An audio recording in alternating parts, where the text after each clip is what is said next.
নির্ধারিত সময়ে বেতন দেয়া, হাজিরা বোনাস ও বেতন বাড়ানো সহ নানা দাবিতে গাজীপুর ও সাভার শিল্পাঞ্চলে দেখা দিয়েছে শ্রমিক অসন্তোষ।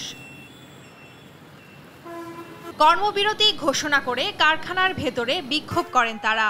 এছাড়া বেক্সিমকো ইন্ডাস্ট্রিয়াল পার্কের শ্রমিকরা বকেয়া বেতনের দাবিতে নবীনগর চন্দ্রা সড়ক অবরোধ করে।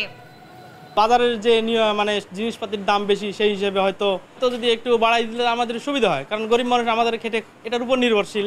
আমাদের এখন কাজের যে রেট, এই রেটে আমরা পোষায় না। কাজের রেট আমরা একটু বাড়তে চাই। স্যালারি বাড়ে তাহলে তো আন্দোলন হয় না। নিয়মিত স্যালারি দিলে আমাদের সংসারের এসব মনে করেন যে বাচ্চা কাচ্চা আছে, এগুলো নিয়ে চলা লাগে। গাজীপুরে ভবানীপুরের বিগ বস কারখানার শ্রমিকরা আন্দোলনে যোগ না দেয় কারখানাটিতে আগুন ধরিয়ে দেয় বহিরাগতরা। শ্রমিক বিক্ষোভের জেরে সাভার, আশুলিয়া ও গাজীপুরের ১১৪টি পোশাক কারখানা বন্ধ হয়ে গেছে। এর মধ্যে ৫৪টি ঘোষণা করেছে মালিকপক্ষ, আর অন্যগুলো শ্রমিকরা কাজ না করায় ছুটি ঘোষণা করা হয়। এদিকে বৃহস্পতিবারের মধ্যে বকেয়া বেতন ভাতা পরিশোধের কথা জানিয়েছেন শ্রম ও কর্মসংস্থান বিষয়ক উপদেষ্টা আসিফ মাহমুদ সজীব ভুইয়া।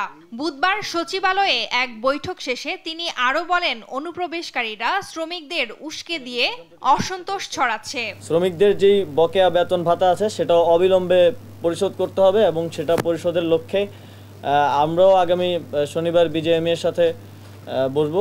আপনারা জানেন, একটি প্রতিষ্ঠানকে ঘিরে আজকে যেই আনরেস্ট সেটা অনেক বড় আকার ধারণ করেছে।